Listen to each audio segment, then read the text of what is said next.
Hey, friends out there, this is Thursday, September 15th, 2022. At least I'm pretty sure. And it's just about almost 10 minutes past 6 in the morning here in Northern California. Getting a later start than usual. Woke up late. But anyhow, listen, I hope everybody's doing as well as they can in this crazy ass world but run by misery inducing madmen that are still our brothers and sisters at the uppermost echelons of power in this world. And in order to be in the uppermost echelons of power, you must have some control over the money. Money is essential, imperative to the success of the evil men, the continued success. And their time is running out because of knowledge, education, wisdom, learning, whatever you want to call it. It's really the way the hand of God is working on the evil men because they know they're going to do everything they can to let you think they don't know, but their days are numbered. And what we have to fundamentally understand is that each and every form of money must go. Okay, that's a huge big deal. That's traumatic for a lot of people that are really drowning in the money. They love it. They love money. They love that it makes them special and unique from the masses. They love that. You know, the ego is involved, vanity, conceit, and it's like it's for the birds. Or I'm telling you, listen. But they will, they'll give you every idea that it is not. Okay, but it is. Okay, if you can't have universal prosperity, okay, then the game isn't being run fair. Because ultimately, if we're playing a game with ground rules that apply to everybody, then you're going to see a rising tide of prosperity lift all boats. You're not going to see this ever growing. I mean, it appears to be. It's so daunting. That's why I get flustered talking about this because it's so unnerving, so unsettling to me that virtually my entire life I've known nothing but America going downhill. And with America going downhill, we're dragging the rest of the planet with us because of the fact that America is the most influential nation on earth. And this has happened since the assassination of JFK. Really, that was really a benchmark in time. They said, hey, what's going on here? They had to start real slowly at first. I'm talking about the evil people at the uppermost echelons of power. Listen, these are the slaver class. They never went away. They just had to change their method of operation, their MO. They could no longer use violence and force and pick on people because of their color, their race, or anything else. Okay, now they have to be more subtle. So they're extremely crafty and surreptitious. And it's happened over a long period of time, many decades, about 6 decades, right? Since the assassination of JFK. Just about 6 decades. Well over half a century, right? And the way they keep people enslaved is by not letting them get ahead. You see, this is the whole idea. Other people get ahead, and it's like they project that, hey, there's something wrong with you. You're a failure if you can't get ahead. Just do what I do. And we all know that's impractical. Let's say we all did what you do, right? It's like saying, well, I'm a landlord and I'm successful. And if you want to be successful, then just do what I did. And it's like, well, let's put two and two together here. If we're all successful as landlords, then who's going to be our tenant? How does that work exactly? You understand? In order for a landlord to be successful, he must have tenants, right? That make him successful, make him have a lot of money, right? Because that's the whole idea. That's what success is, right? That's what it equates to in our culture. It's all about making a lot of money, being rich, being prosperous, being successful. All those things go hand in hand, right? And we know it doesn't. You see, this is why I mean that, it's going to happen through people being empowered, people stepping up to the plate, being responsible, saying, look, if I just go along with this thing and I don't speak out against it and complain to everybody that'll listen, and we got to stop this. We got to reverse this thing. Some people will say, that's terrible. What do you mean? You think the price of housing should go down? I mean, that's my equity. I borrowed money on that. I don't want the price of my property to go down. Excuse me. But it's so horrific what's happened in my country through currency debasement and the way they debase your money, which equals de-worthing your money, devaluing your money, diluting your money. You understand it, watering down your money. Look at it any way you want. And the way that gets done is by raising your cost of living. You understand? Your money is worth less. It's watered down now, right? And there's a direct correlation between what people pay in rents and what the cost of housing goes for, because all the investors are out there buying it. You understand? If the investors buy everything and then they decide silently, they don't have to do this in open collusion because that'd be against the law, right? Monopolies, it's like that's against the law, right? Antitrust and all that crap.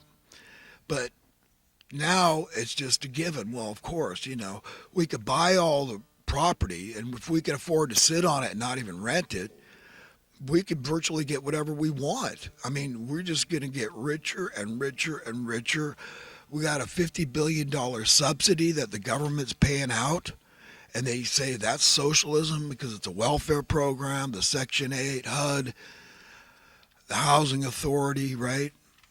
$50 billion a year. And we got all this homelessness, all this problem. They're dumping the jails. They're trying to make it so you can't keep them in jail anymore. You understand? They're inducing crime by so doing. In fact, I met a cop once, and he was telling me he was in New Jersey, and there was a whole group of guys that used to every year without fail, they had to break the law somehow, do some criminal act that would keep them in jail over the winter. So they knew, the sentencing for various crimes that they could do, that their conscience would allow them to do, just so that they could survive. This is America in the 21st century. And if you're not enjoying your life, I'm telling you why you're not. You have this little fail-safe God built into you called the conscience. I mean, friends, I'm on everybody's side. And I feel like I'm enjoying about 10% of what I could be, because it's such a huge departure to get from where we are to where we need to be, to where God is happy that we're living as a family, treating each other as we would like to be treated ourselves, and just being honest. And this is stuff a little kid can understand, so we're all without excuse to say we don't get it, because we can get it if we try. Remember, humanity, everything we've ever imagined, we've been able to achieve, we've been able to make manifest. And all we have to do is imagine living as one big family. There's some pretty cool commercials out there. They're playing John Lennon's Imagine song. Everybody's probably seen that. And it's like, this is not a new concept. So we got to understand what's involved here in order for you to be happy. You've got to appease your conscience. And the only one that can help you do that is your owner, the Creator God Almighty, through prayer and laying all your cards on the table and saying, I just want to be honest. I just want to please you. I don't want to rationalize anything. I just want the truth, the whole truth, and nothing on the truth. God, lay it on me. You steer my opinions the way you would like them to be steered. And it starts in my heart and mind as an individual. And then I can go out and truthfully, honestly teach other people with empathy and concern and care and compassion and mercy, and understanding that our welfare goes hand in hand. We can't separate it. Through osmosis, we're going to feel each other suffering. People are suffering. You think cost of living increases are a joke? You think this is all funny and cute? We're going to learn how to handle it eventually? It's like a really bad board game that everybody is sucked in. You're forced to play it. You're not only coerced, you are forced. It's by violence because it's your living. In order to survive, it's the cost of living. So in order to live, you must pay this price. To men that did not give you life, only God gave you life. We need pay a cost of living no more than any other creature on earth. But yet we're all led to believe that and to believe it forevermore, and it's just going to get worse and worse and worse. You're sucked into this rigged game with all these cheaters that are happy to cheat and happy to win, even though it's a rigged game and they know it. Even though their brothers and sisters, their fellow human beings, are suffering violently, needlessly, utterly needlessly, and arguably needlessly because of this evil in the land. It can't go on forever. All through the history, look at it. There's always been bloody revolutions at times like that when people's hope was stolen. They couldn't get ahead. They were cheated too much. They were stolen from too much. The odds were rigged against them too much because of their job description, their job title. They were deserving to be subjugated and to never get ahead, to have all hope taken from them of ever being middle class and having home ownership and a sense of financial freedom. You don't deserve it because you don't have a proper education, because you don't have the proper skills or knowledge or talents, or whatever it is. You think that's okay with their owner? That you have that spirit, that attitude toward your fellow human being? And you think we're all going to find a way to be happy and content and peaceful and joyful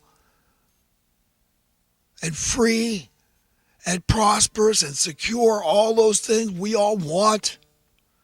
If we're just being honest, God, where's the humanity in people? We've got to find our humanity, friends. Imagine it. Imagine a world without money. As difficult as it is, I know it is because it's been ingrained in you to not even bother thinking about that because that ain't never going to happen, right? But I got news for you. There's a few things I know about God, and one of them is that money to God is like an opposing God. It is his enemy.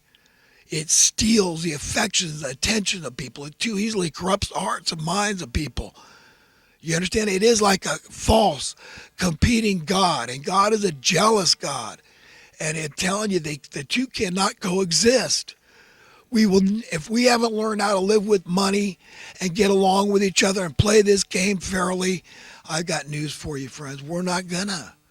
We're not going to learn how to do it because people can't resist it. They love it too much. They'll do anything. While you say, you write a list of all things you'll do for money. Okay, I'll write a list too. And it's a lot of stuff we'll do for money, right? But we've got a conscience we value. They don't. You see how they have the upper hand? You see how the game is rigged in their favor? They'll commit genocide. Will you? Would you murder for money? There is people we know walking around among us that have those thoughts in their heart and mind. I'm plotting about how I'm going to kill my wife or husband for the insurance money. Yeah, see what I can do here. You know, I found this other chick or this other dude, right? We see it all the time on crime shows. So that might be your next door neighbor with those thoughts in their heart. Yeah. Do you have boundaries? They're self-imposed, aren't they? Because you say, I value my conscience. I value my relationship with my owner. I fear God. I'm going to stand before God and give account of everything. Everything.